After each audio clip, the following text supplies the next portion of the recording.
The McDonald's Snack Wrap is back. You brought it back! Ranch Snack Wrap. Spicy Snack Wrap. You broke the internet. For a snack. Snack Wrap is back. Ba-da-ba-ba-ba. This episode is sponsored by Friskies, who would like to tell your cats hi. Now, if that didn't get your cat's attention, there is one thing that always does the trick. Just pour some Friskies crunchy food in the bowl and you'll hear those paws come running. Works every time. With so many Friskies choices, you can always bring your cats running from their secret napping spots. There's always more to explore. See for yourself at friskies.com or visit your local store. agenciadepodcast.com.br.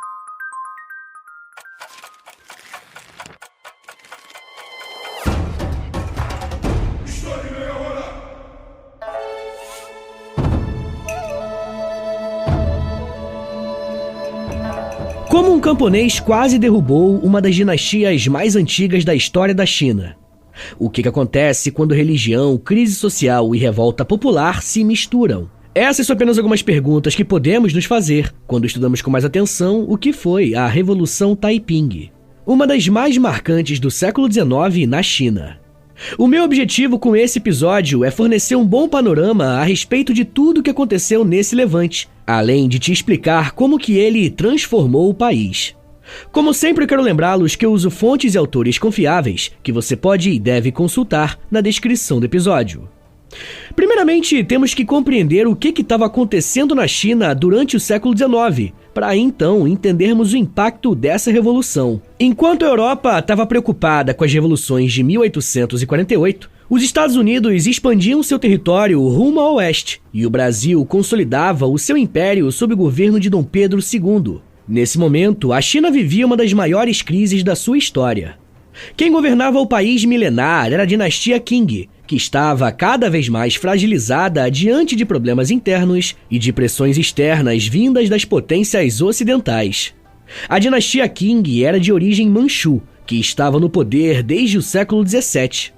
Apesar de ter consolidado um território imenso e mantido uma relativa estabilidade, o governo Qing enfrentava ao longo do século XIX uma série de crises profundas que afetavam todas as camadas da sociedade.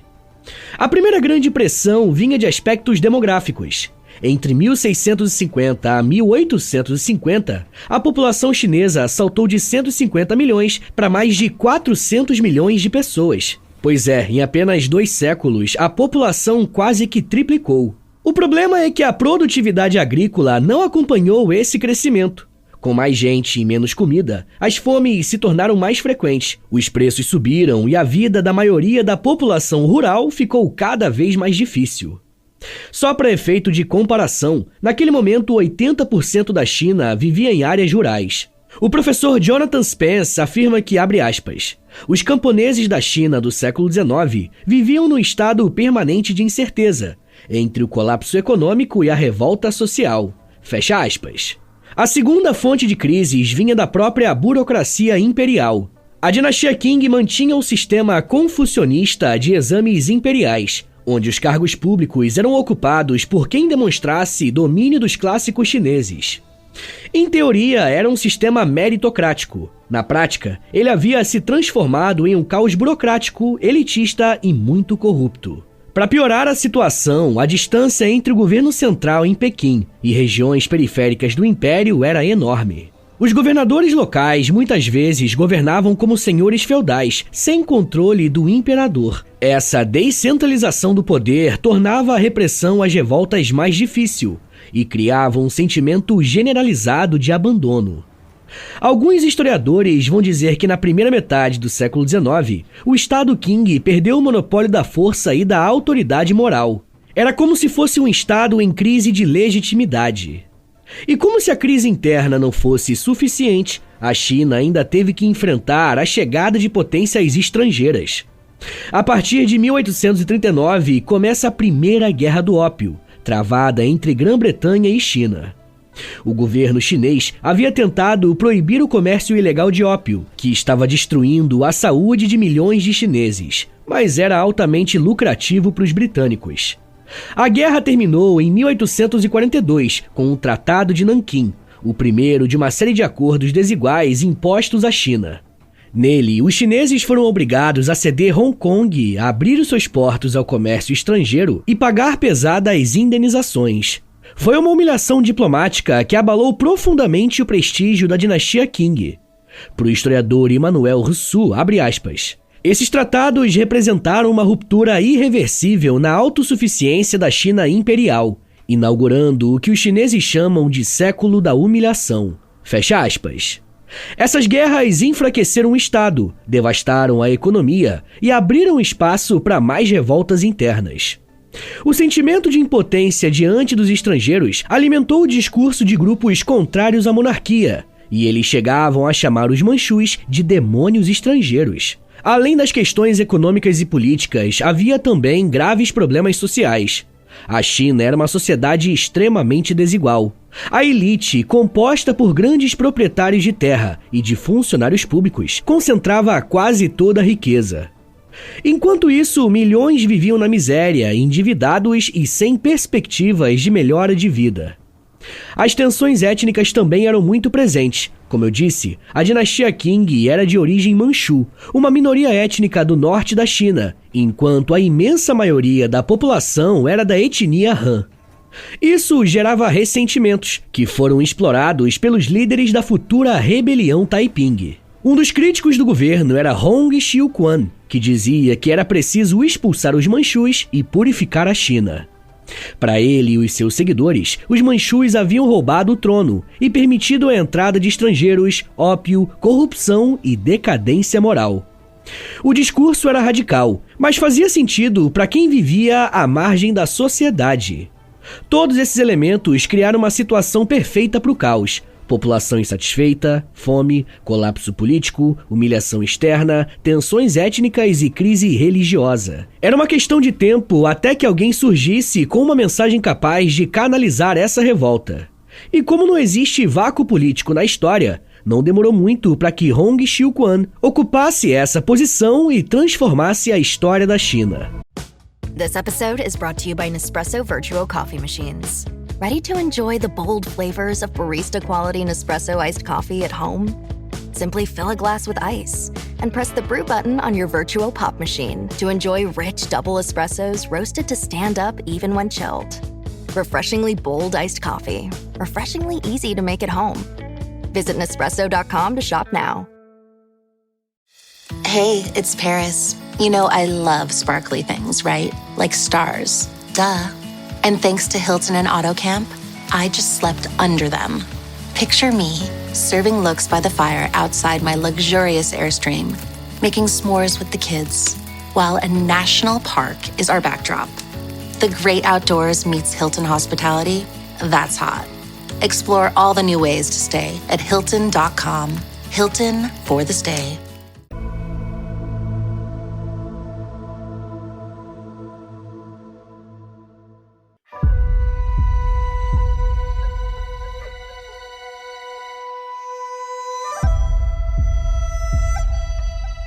Até agora, a gente viu que a China do século XIX estava mergulhada em uma profunda crise social, política e principalmente moral. Mas nenhuma revolução nasce apenas de contexto. Sempre existe uma figura que consegue organizar esses descontentamentos e dar forma à rebelião. E na Revolução Taiping, essa figura atende pelo nome de Hong Xiuquan, um personagem que é, ao mesmo tempo, místico, radical e revolucionário. Beleza, mas quem foi esse cara? Hong Xiuquan nasceu em 1814, na província de Guangdong, que fica no sul da China. Sua família era Han, camponesa, de poucos recursos, mas muito influenciada pela cultura confucionista. Desde pequeno, Hong foi incentivado a estudar para os exames imperiais, sistema que permitia a entrada de plebeus na burocracia estatal. Na teoria, esse era um dos pilares da meritocracia chinesa, só que existia um problema. Esse método de entrada já estava saturado e dominado pelas elites locais. As provas eram extremamente elitistas e exigiam anos de estudo dos clássicos confucionistas, muitas vezes descolados da realidade concreta do povo chinês. Hong tentou passar no exame várias vezes e fracassou todas elas. Foi logo após uma dessas reprovações, em 1837, que Hong sofreu um colapso mental. Durante dias ele teve delírios e visões. Mais tarde, interpretaria essas visões como uma revelação divina. Durante o episódio de febre e alucinações, Hong disse ter visitado o céu, onde encontrou um pai celestial e um irmão mais velho. Esse irmão teria entregue a ele a missão de destruir os demônios que dominavam o mundo e de restaurar a ordem divina na Terra. Por um tempo, Hong disse não entender o significado exato dessas visões. Anos depois, ao entrar em contato com panfletos cristãos distribuídos por missionários protestantes, Hong interpretou aquelas figuras celestiais como Deus e Jesus Cristo. Mais do que isso, ele concluiu que ele próprio era o irmão mais novo de Jesus e que a sua missão era salvar a China da corrupção moral, da idolatria e da opressão manchu. O historiador Jonathan Spence afirma que, abre aspas, Hong Xiuquan não apenas fundou uma rebelião, mas sim uma religião alternativa, com mitologia, código moral e salvação. Fecha aspas. Era uma nova fé sincretizada com elementos cristãos, confucionistas e apocalípticos. Com o tempo, Hong foi reunindo discípulos como Yang Xiuqing e Feng Yunshan e elaborando a sua doutrina. Essa nova religião, conhecida como Culto dos Irmãos de Deus, pregava a existência de um só Deus, rejeitava o confucionismo, o budismo e o taoísmo, e promovia valores como igualdade social e de gênero, além da proibição de álcool, fumo, jogos de azar e proibição. Também abolia a propriedade privada, defendia a distribuição das terras, o puritanismo moral e uma disciplina rígida. Em certo sentido, era uma doutrina revolucionária, que falava aos camponeses empobrecidos, aos miseráveis da cidade e aos marginalizados pela sociedade chinesa. Essa religião também servia como fundamento político. Ela não era só um sistema de crenças, mas um projeto de Estado. Hong se via como rei celestial, escolhido por Deus para fundar uma nova era, o Reino Celestial da Grande Paz, ou em outras traduções, Taiping. O discurso de Hong era anti-elitista e anti-manchu. Para ele, os manchus eram demônios que haviam corrompido a verdadeira fé e o destino do povo chinês. Essa retórica ganhava força justamente num período em que a dinastia Qing se mostrava incapaz de proteger o país das potências estrangeiras ou de resolver os problemas internos. Para os camponeses desesperados, a mensagem de Hong soava como libertadora. Ele oferecia justiça, igualdade, terra e salvação. Não era apenas uma questão religiosa, era uma proposta de um mundo novo, onde os pobres teriam lugar e os opressores seriam punidos. Em 1851, Hong e seus seguidores declararam oficialmente o início do Reino Celestial da Grande Paz. Ele foi proclamado Rei Celestial e os seus principais generais receberam títulos de reis secundários, formando uma estrutura governamental paralela. Esse momento marca a transição definitiva do movimento Taiping de uma seita religiosa para uma força revolucionária armada.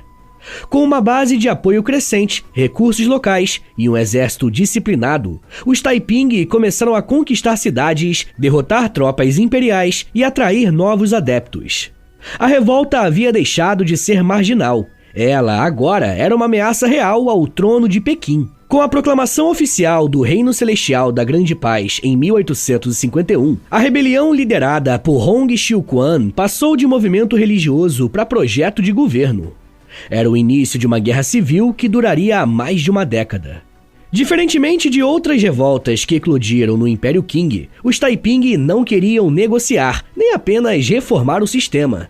O objetivo era simples na forma, mas radical no conteúdo: derrubar a dinastia Manchu e fundar uma nova ordem espiritual e social, com base nas ideias de Hong. A guerra começou no sul da China, onde o movimento havia conquistado grande apoio entre os camponeses e minorias étnicas marginalizadas. A estratégia inicial dos Taiping era marchar rumo ao norte, enfrentando exércitos imperiais com táticas de guerrilha e uma organização extremamente disciplinada. Em 1853, após uma série de vitórias importantes, os Taiping conquistaram Nanjing, uma das cidades mais importantes da China e a antiga capital imperial. Ali, eles estabeleceram a sede do novo governo, que foi rebatizada como Tianjin, a capital celestial. Essa conquista representava um ponto de virada no conflito. Com Nanjing sob controle, os Taiping tinham uma base urbana, um centro administrativo, uma infraestrutura de arrecadação de impostos e acesso a recursos estratégicos. Era o coração do novo Estado revolucionário. O historiador Stephen Platt afirma que, abre aspas, a ocupação de Nanjing deu aos Taiping a legitimidade e os meios para se afirmarem não como rebeldes, mas como governantes. Fecha aspas. Uma vez instalados em Nanjing, os Taiping passaram a implementar as suas reformas sociais, políticas e religiosas. Hong Xiuquan governava como uma figura sagrada. O governo era organizado em uma hierarquia de reis menores, cada um responsável por setores como finanças, guerra, rituais religiosos e administração civil. Eles distribuíram as terras, proibiram o álcool e fizeram uma divisão social muito forte entre homens e mulheres. O reino era, na prática, uma teocracia militarizada. A doutrina religiosa era obrigatória, e os escritos de Hong eram tratados como revelações sagradas. Um dos aspectos mais marcantes do Reino Celestial foi a participação ativa das mulheres. Diferentemente da tradição confucionista, que deixava a mulher ligada apenas à esfera doméstica, os Taiping permitiram que elas lutassem, comandassem tropas e tivessem cargos administrativos. Havia divisões femininas no exército, organizadas e treinadas de forma semelhante às masculinas. As mulheres também tinham direito a terras redistribuídas e não precisavam se submeter ao casamento arranjado. Era uma mudança social radical que gerava apoio, mas também resistência, sobretudo entre os setores mais tradicionais da população. A pesquisadora Toby Meyer Fong, especializada em história social da China, afirma que, abre aspas, o Taiping desafiava não apenas o regime, mas também os códigos de gênero da sociedade chinesa. Fecha aspas. Apesar das vitórias iniciais, os Taiping enfrentavam problemas estruturais sérios. O reino crescia, mas a administração era instável. Faltavam quadros experientes para ocupar cargos públicos, e a rigidez das doutrinas religiosas gerava conflitos internos. Além disso, Hong Xiuquan começou a se isolar do governo, dedicando-se cada vez mais a questões espirituais e deixando a gestão prática nas mãos de outros líderes. Isso favoreceu disputas internas de poder. Em 1856, uma grave crise estourou entre os líderes Taiping, culminando em perseguições e execuções dentro da cúpula dirigente. A guerra, por sua vez, se expandia para diversas regiões. O governo Qing organizava campanhas militares para conter os avanços Taiping, mas também enfrentava outras revoltas locais e dificuldades logísticas. Outro desafio era a falta de reconhecimento internacional. As potências europeias viam os Taiping com desconfiança. Apesar da retórica cristã, o Reino Celestial era considerado instável, hostil ao comércio e perigoso. A Grã-Bretanha, a França e os Estados Unidos preferiram manter relações com a dinastia Qing, que, embora enfraquecida, oferecia mais estabilidade para os interesses estrangeiros. Pessoal, eu já quero falar mais sobre como que essa divisão na China foi resolvida, e de que forma a revolução religiosa mudou a forma de lidar com a política chinesa. Mas me dá um minutinho aí, tá, gente, que daqui a pouco a gente volta e eu falo um pouco mais sobre guerra, resistência, lealdade, massacre e poder. Segura aí, que é um minutinho só.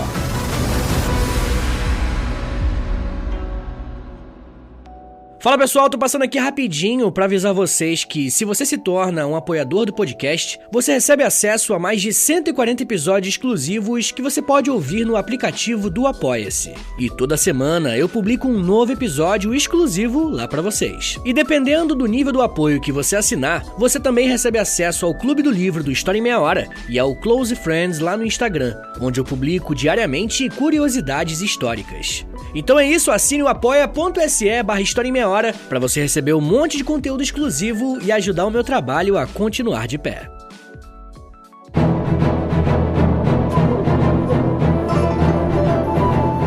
Abre aspas. Além do zelo, vigor e disciplina puritana tão frequentemente encontrados em novos movimentos políticos, eles compartilhavam certos interesses tradicionais chineses, como propagar e manter a ortodoxia doutrinária, recrutar uma elite de talentos, realizar uma ordem social utópica e desenvolver o poder militar baseado em soldados agricultores. Além disso, ambos faziam uso de ideologias estrangeiras que exigiam tradução para o chinês, com inevitáveis modificações no processo. Fecha aspas. As palavras que você acabou de ouvir foram ditas pelo historiador John King Fairbank, em uma comparação que ele está fazendo entre os Taiping e os comunistas chineses, que também revolucionaram o país. Isso mostra como o legado do que aconteceu no século XIX se manteve por muito tempo. Durante a Revolução, entre os anos 1853 a 1860, os Taiping controlaram uma grande faixa do centro-leste da China, com destaque para os vales dos rios Yangtze e Huai. Durante esse período, grandes campanhas militares foram realizadas. Os exércitos Taiping enfrentavam a força imperial regular, mas também uma nova ameaça: milícias regionais privadas, organizadas por líderes locais. A mais importante delas foi o exército Xiang, liderado por Zheng Guofan, um erudito confucionista que se tornou um dos grandes estrategistas da repressão à rebelião. Essas tropas eram financiadas pelas elites locais e funcionavam quase como exércitos autônomos. O governo Qing, enfraquecido, passou a depender desses líderes regionais, o que teria grandes consequências no futuro. Apesar dos seus feitos iniciais, os Taiping começaram a perder fôlego a partir de 1860.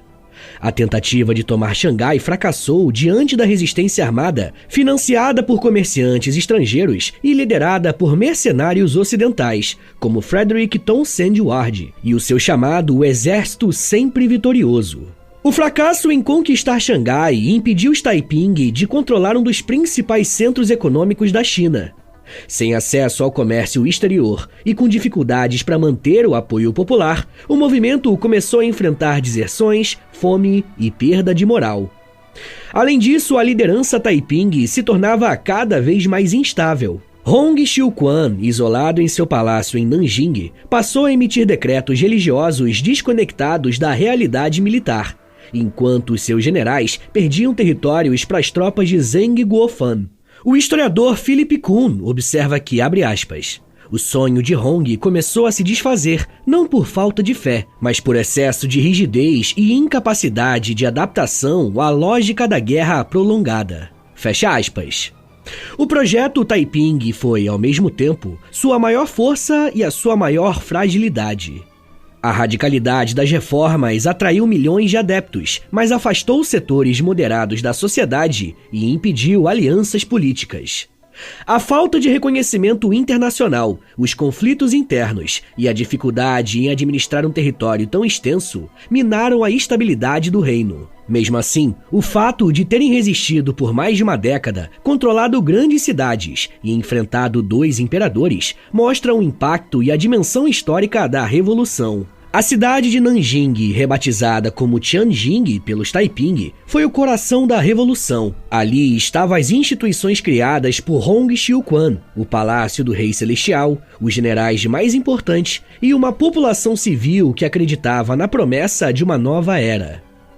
Mas a partir de 1862, a cidade passou a ser cercada pelas tropas da dinastia Qing e pelo já citado exército Xiang, aquele comandado por Zheng Guofan. Zheng Guofan era um oficial confucionista mais pragmático. Ele acreditava que os Taiping representavam uma ameaça não apenas política, mas também uma ameaça moral à China tradicional. Em vez de usar as forças imperiais, ele apostou na criação de milícias regionais leais ao seu comando, financiadas por elites locais. Esse modelo, conhecido como exércitos de senhores locais, acabou sendo muito mais eficaz do que as tropas do governo central.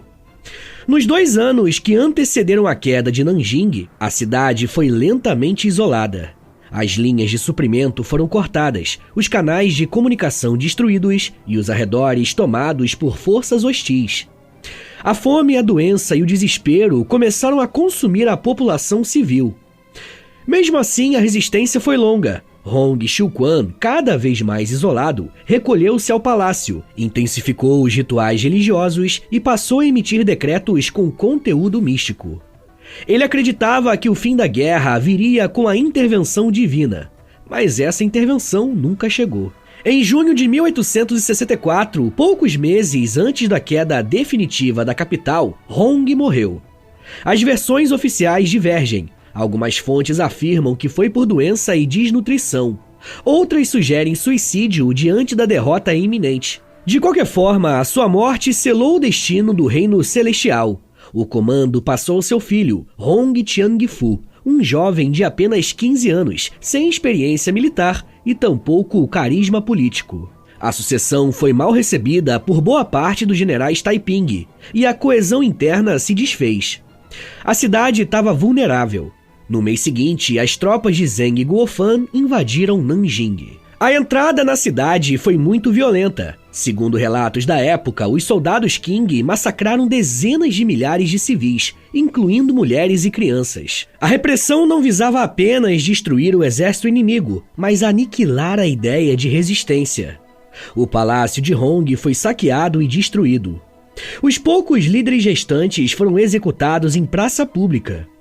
Os números variam, mas historiadores como o próprio Stephen Platt estimam que entre 100 mil a 200 mil pessoas foram mortas apenas nos primeiros dias após a tomada da cidade.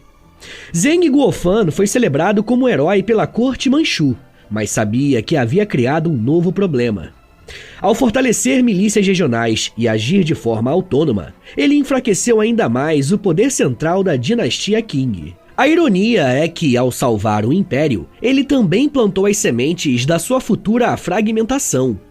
Com a queda de Nanjing, a rebelião Taiping chegou oficialmente ao fim, mas a devastação que ela causou duraria décadas. Regiões inteiras do sul e do centro da China foram destruídas. Vilas desapareceram, campos foram abandonados, canais e estradas ficaram inoperantes. De acordo com algumas estimativas, é provável que entre 20 a 30 milhões de pessoas tenham morrido ao longo do conflito, o que torna essa uma das revoluções mais letais da história da humanidade. E o número é tão alto não apenas por conta dos combates, mas também por fome, epidemias e deslocamentos forçados. O historiador Emmanuel Rousseau resume, abre aspas, a rebelião Taiping foi, ao mesmo tempo, uma tentativa de revolução social e uma catástrofe demográfica. Seu impacto foi profundo, duradouro e ambíguo. Fecha aspas. Existem vários fatores que explicam a derrota dos Taiping. Primeiro, a falta de apoio das elites chinesas e intelectuais, que desconfiavam da radicalidade religiosa. Segundo, a ausência de reconhecimento internacional, especialmente dos europeus. Terceiro, conflitos internos entre os líderes do movimento que enfraqueceram a coordenação militar. E quarto, a eficiência das forças regionais de Qing, que usaram o próprio modelo descentralizado para reprimir a revolta. Mas, acima de tudo, os Taiping foram vítimas da sua própria ideologia. Em vez de adaptar as suas crenças à realidade da guerra, eles mantiveram uma estrutura hierárquica e religiosa que se tornava cada vez mais desconectada do campo de batalha. No fim das contas, o Reino Celestial da Grande Paz foi um ensaio da revolução que não se concretizou. Ele mobilizou milhões, desafiou a ordem vigente, criou uma estrutura de governo paralela e promoveu reformas sociais radicais, mas não resistiu ao cerco, às disputas internas e à força do aparato militar tradicional.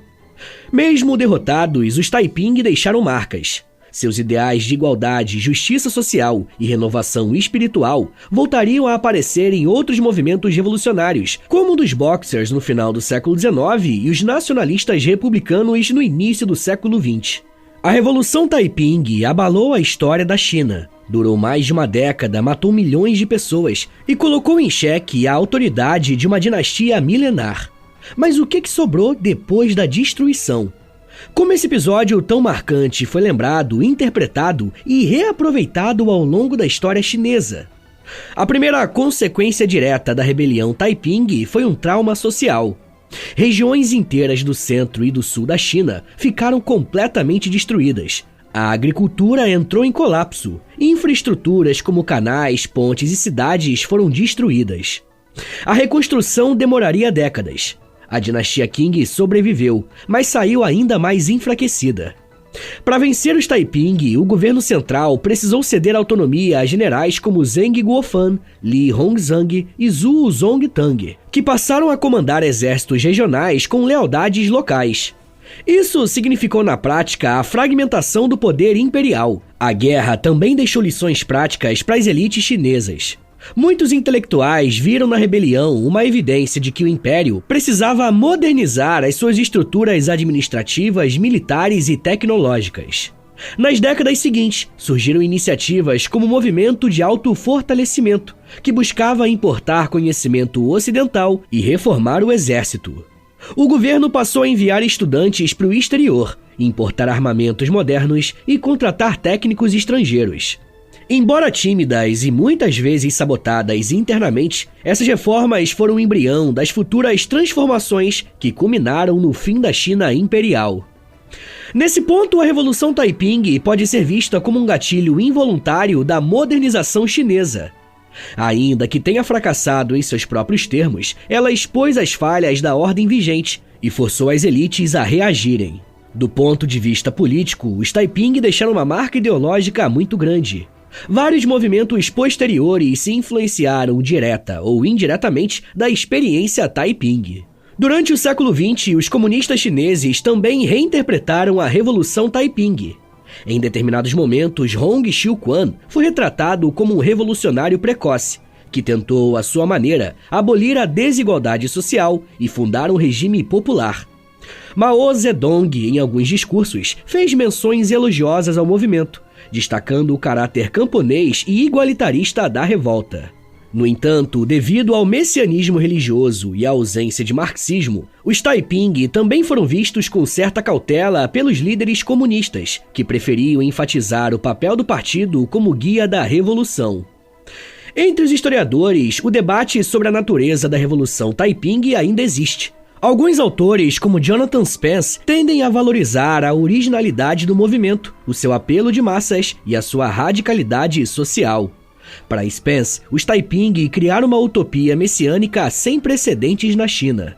Outros pesquisadores, como Emmanuel Rousseau, preferem enxergar o movimento com mais ceticismo. Rousseau argumenta que os Taiping foram mais destrutivos do que construtivos e que a sua ideologia contribuiu para o sofrimento prolongado da população. Ele afirmou que, abre aspas, a Guerra Taiping foi uma tragédia que impediu reformas mais orgânicas e aprofundou a instabilidade do Império. Fecha aspas. Hoje, a memória da Revolução Taiping ocupa um lugar meio nebuloso na narrativa oficial chinesa. Em alguns momentos, Hong Xiuquan é celebrado como herói popular. Em outros, é retratado como um fanático religioso perigoso. Na cidade de Nanjing, existe um museu dedicado à rebelião. O Partido Comunista prefere enfatizar o papel dos comunistas e do Exército Vermelho, deixando os Taiping como uma espécie de capítulo paralelo. Essa memória seletiva mostra que, mesmo séculos depois, a Revolução Taiping continua incomodando, talvez por ela mostrar que o povo pode se levantar contra o poder estabelecido, ou talvez porque ela lembre que revoluções podem começar com a fé e podem terminar em tragédia. Pessoal, eu vou recomendar 3 episódios aqui do podcast, que você pode procurar aí no feed do História em Meia Hora, e eles vão servir de complemento para esse episódio que você acabou de ouvir, beleza? O primeiro episódio se chama Guerra do Ópio, o segundo se chama Imperialismo Britânico, e o terceiro se chama História da China. Como vocês perceberam, eu tô gripado, mas o compromisso é compromisso, então eu gravei o episódio assim mesmo, tá? Então dá um desconto aí pela minha voz e pela minha pronúncia bem estranha. Agora, bora fazer aquele resumão de 1 minutinho pra você relembrar o que você aprendeu hoje? Vamos lá! Quando falamos na história da Revolução Taiping, estamos lidando com uma das mais sangrentas guerras civis da história, ocorrida na China entre 1850 a 1864, durante a dinastia Qing.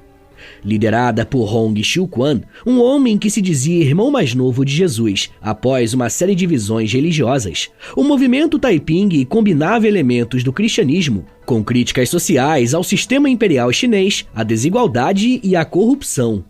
O movimento atraiu milhões de seguidores, principalmente camponeses pobres e minorias étnicas, formando o chamado Reino Celestial da Grande Paz, com capital em Nanjing. Os Taiping defendiam reformas radicais, como a abolição da propriedade privada, a igualdade entre os gêneros, a redistribuição de terras e a moralização dos costumes. A guerra entre Taiping e o governo Qing resultou em batalhas violentas e massacres. A dinastia, inicialmente enfraquecida, contou com o apoio de milícias regionais e até de conselheiros ocidentais para sufocar a revolta. É provável que o conflito tenha causado entre 20 a 30 milhões de mortes, direta ou indiretamente. A derrota dos Taiping fortaleceu o conservadorismo imperial e retardou reformas mais amplas.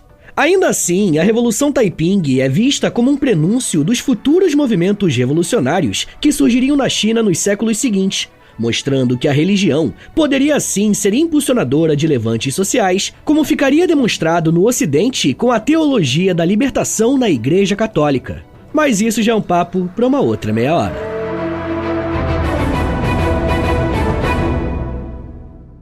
Senhores, muito obrigado por terem ouvido até aqui. Meu nome é Vitor Soares, eu sou professor de História e você acabou de ouvir o História em Meia Hora. Se você quiser ajudar o meu trabalho a continuar rolando e receber conteúdos exclusivos como recompensa, considere assinar a nossa campanha de financiamento coletivo, nosso Apoia-se. É apoia.se/História em Meia Hora, o link tá na descrição também. Com R$10 por mês você recebe episódios exclusivos, já tem quase 200 episódios lá no aplicativo do Apoia-se e toda semana você recebe mais um. Com R$20, além das recompensas anteriores, você também recebe acesso ao nosso Clube do Livro. E com R$30, além das recompensas que eu já falei, você recebe acesso ao meu Close Friends no Instagram, onde eu publico curiosidades históricas todos os dias. Se você tiver alguma dúvida em relação ao apoio, é só falar comigo através do meu e-mail, que também é o meu Pix. Então, se quiser dar uma força, anota aí. É historiaemmeiahora@gmail.com. Eu comecei um canal no YouTube recentemente, o nome é História com Prof. Vitor Soares. Eu tô postando vídeos de história lá, e toda sexta-feira tem um quadro que eu acho que você vai gostar, que é o História em 10 Minutos, que é basicamente História em Meia Hora, só que em vídeo e em 10 minutos, né?